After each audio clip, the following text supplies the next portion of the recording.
Hi friends, ಎಲ್ರಿಗೂ ನಮಸ್ಕಾರ. ಗೌತಮಿ ಕಿಚನ್ಗೆ ಸ್ವಾಗತ. ಇವತ್ತಿನ ರೆಸಿಪಿ ಮಜ್ಜಿಗೆ ಸಾಂಬಾರು ಮಾಡ್ತಾಯಿದ್ದೀನಿ. ಈ ಬೇಸಿಗೆ ಕಾಲದಲ್ಲಿ ಏನಾದರೂ ತಂಪಾಗಿ ತಿನ್ನಬೇಕು ಅನಿಸ್ದಾಗ ಈ ಥರ ಅನ್ನದ ಜೊತೆಗೆ ಮಜ್ಜಿಗೆ ಸಾರು ಮಾಡ್ಕೋಬೋದು. ಹಾಗಾದರೆ ಇದನ್ನು ಮಾಡೋದು ಹೇಗಂತ ನೋಡೋಣ.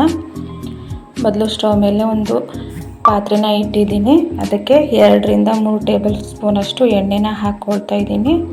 ಎಣ್ಣೆ ಸ್ವಲ್ಪ ಕಾಯಬೇಕು. ಇವಾಗ ಎಣ್ಣೆ ಕಾದಿದೆ. ಇದಕ್ಕೆ ಸ್ವಲ್ಪ ಸಾಸಿವೆನ ಹಾಕ್ಕೊಳ್ತಾ ಇದ್ದೀನಿ. ಹಾಗೆ ಸ್ವಲ್ಪ ಜೀರಿಗೆ, ಅರ್ಧ ಟೇಬಲ್ ಸ್ಪೂನಷ್ಟು ಸಾಸಿವೆ, ಅರ್ಧ ಟೇಬಲ್ ಸ್ಪೂನಷ್ಟು ಜೀರಿಗೆನ ಹಾಕ್ಕೊಳ್ತಾ ಇದ್ದೀನಿ. ಹಾಗೆ ಸ್ವಲ್ಪ ಕರಿಬೇವನ್ನು ಹಾಕ್ಕೊಳ್ತಾ ಇದ್ದೀನಿ.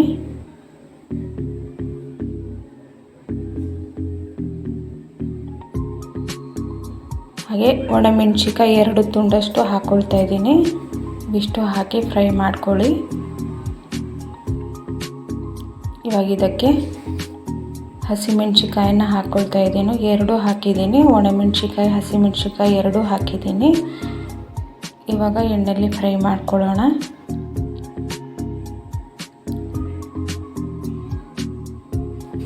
ತುಂಬಾ ರುಚಿಯಾಗಿರುತ್ತೆ ಅನ್ನದ ಜೊತೆಗೆ. ಹಾಗೆ ಸಿಂಪಲ್ಲಾಗಿ ಅನ್ನದ ಜೊತೆಗೆ ರುಚಿಯಾಗಿರುತ್ತೆ. ಹಾಗೆ ಒಂದು ದೊಡ್ಡ ಈರುಳ್ಳಿನ ಸಣ್ಣದಾಗಿ ಕಟ್ ಮಾಡಿ ಹಾಕ್ಕೊಳ್ತಾ ಇದ್ದೀನಿ. ಈರುಳ್ಳಿ ಸ್ವಲ್ಪ ಕಲರ್ ಚೇಂಜ್ ಆಗೋವರೆಗೂ ಫ್ರೈ ಮಾಡ್ಕೋಬೇಕು.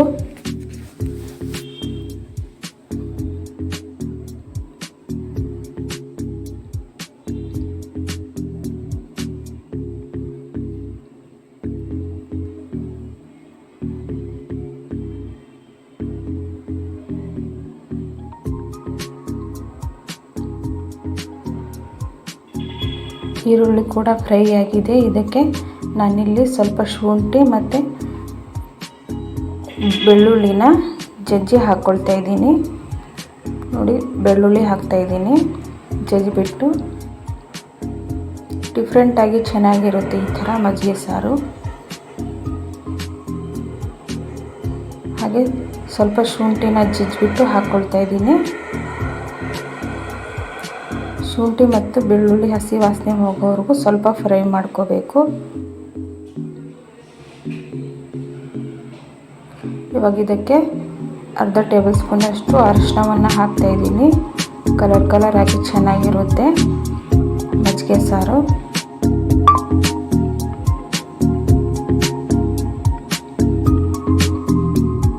ಇವಾಗ ಇದು ಒಗ್ಗರಣೆ ರೆಡಿಯಾಗಿದೆ. ನಾನಿಲ್ಲಿ ಅರ್ಧ ಲೀಟ್ರ್ ಮೊಸರನ್ನು ಮಜ್ಜಿಗೆ ಮಾಡ್ಕೊಂಡಿದ್ದೀನಿ. ಈ ಕಡೆ ದಪ್ಪನೂ ಇಲ್ಲ, ಈ ಕಡೆ ತೆಳುವಾಗೂ ಇಲ್ಲ, ಒಂದೇ ಹದದಲ್ಲಿ ಇರಬೇಕು. ನೋಡಿ, ಇವಾಗ ಒಗ್ಗರಣೆಗೆ ಸೇರಿಸಿದ್ದೀನಿ. ಮೇಲ್ಗಡೆ ಸ್ವಲ್ಪ ಕೊತ್ತಂಬರಿ ಸೊಪ್ಪು ಮತ್ತು ರುಚಿಗೆ ತಕ್ಕಷ್ಟು ಉಪ್ಪನ್ನು ಹಾಕಿಬಿಟ್ರೆ ಮಜ್ಜಿಗೆ ಸಾರು ರೆಡಿ ಆಗುತ್ತೆ.